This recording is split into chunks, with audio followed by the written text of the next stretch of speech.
Bom, pessoal, hoje a gente vai falar então das alterações radiográficas e patológicas, né, da doença por hiperostose difusa e idiopática. Nesse artigo de 1976, um artigo clássico do Donald Resnick e Nivayama, uma avaliação de 215 cadáveres mais 100 pacientes com a doença. A DISH, no caso, foi descrita suas manifestações externas desde Forestier. A DISH ela foi introduzida com alguns outros conceitos, mas a gente acredita que esse artigo ele traz de uma maneira um pouco mais completa essas descrições. Então a gente vai falar um pouquinho do artigo mesmo para a gente poder entender como é que a coisa anda, como é que foi que eles fizeram, como é que eles avaliaram tudo isso e até para a gente poder dar a devida força na avaliação de cada coisa daquilo que eles falam, né? Então o que eles fizeram é bastante interessante. Eles removeram intacto a coluna da primeira torácica até a quinta lombar de 215 cadáveres e ainda avaliaram 100 pacientes através de análise radiográfica das colunas cervical, torácica e lombar. Então eles definem três alterações, né, que são 4 vértebras contíguas com essa calcificação saltatória, né, em sequência ou em onda, uma relativa preservação da altura discal. A gente vai ver que há alterações, pode ter alterações degenerativas, mas a altura discal está relativamente preservada para a quantidade de alteração degenerativa que a gente vai visualizar.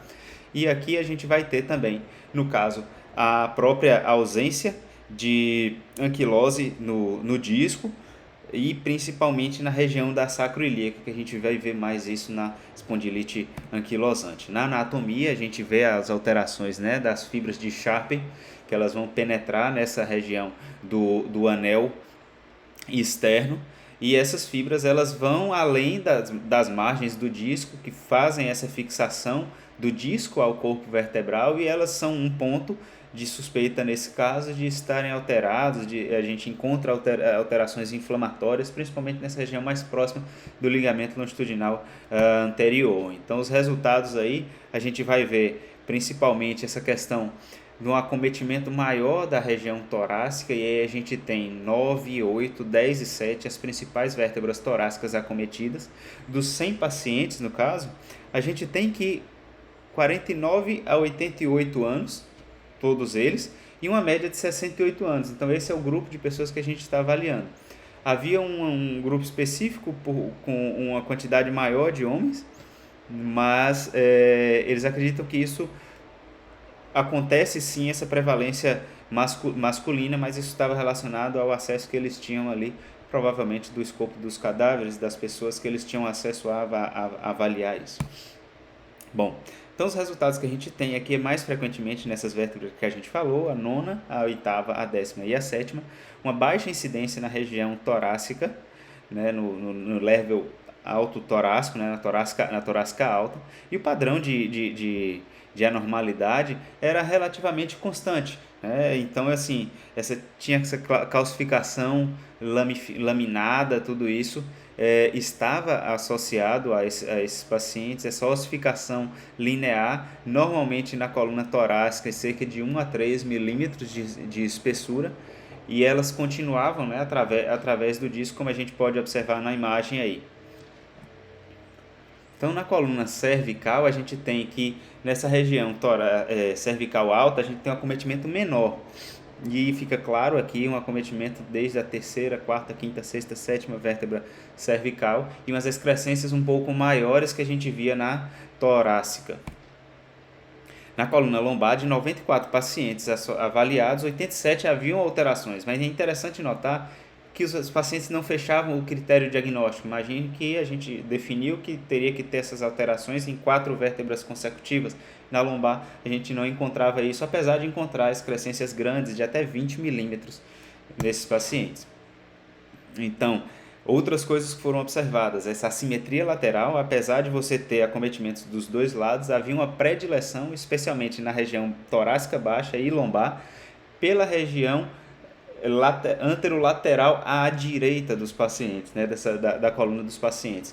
Era bem comum também a osteoporose, além da anquilose, obviamente, e essa alteração degenerativa do disco, que ela acontece, mas não era tão marcada quando a gente pensa num paciente que tem tanta alteração degenerativa de neoformação óssea, a gente tem uma alteração discal relativamente preservada. Então, assim, é importante observar, não há alteração do disco, sim, há uma degeneração, mas para aquele grau de ossificação que a gente vê, normalmente você não tem uma correlação nesse ponto, assim, é como se a gente tivesse menos degeneração do disco e uma alteração de ossificação muito maior.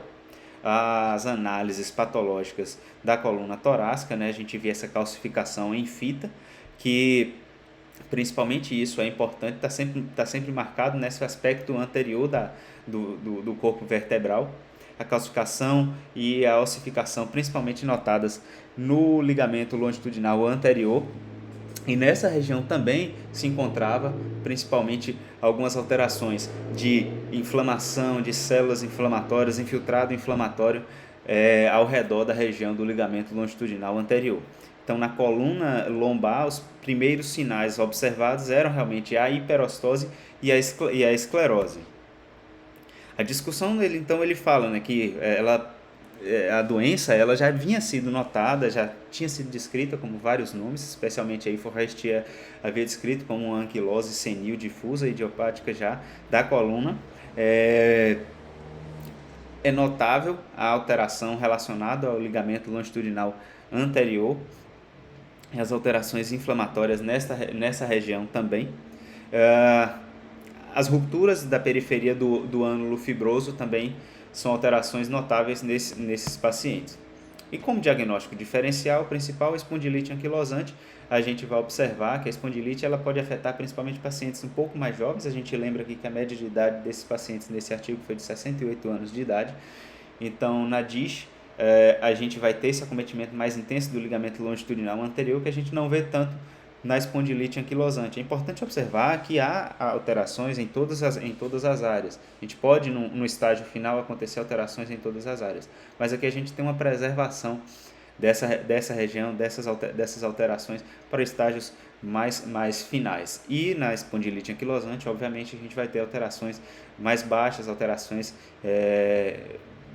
da sacroiliaca, por exemplo, que são mais marcantes na espondilite anquilosante. Então, tá aí um artigo que a gente discutiu um pouquinho, aprendeu um pouquinho, uma doença que tende a ser mais diagnosticada, mais identificada, aumenta o risco de fratura, é um paciente mais que a gente demanda um cuidado maior durante o tratamento, então é sempre bom a gente estar por dentro aí.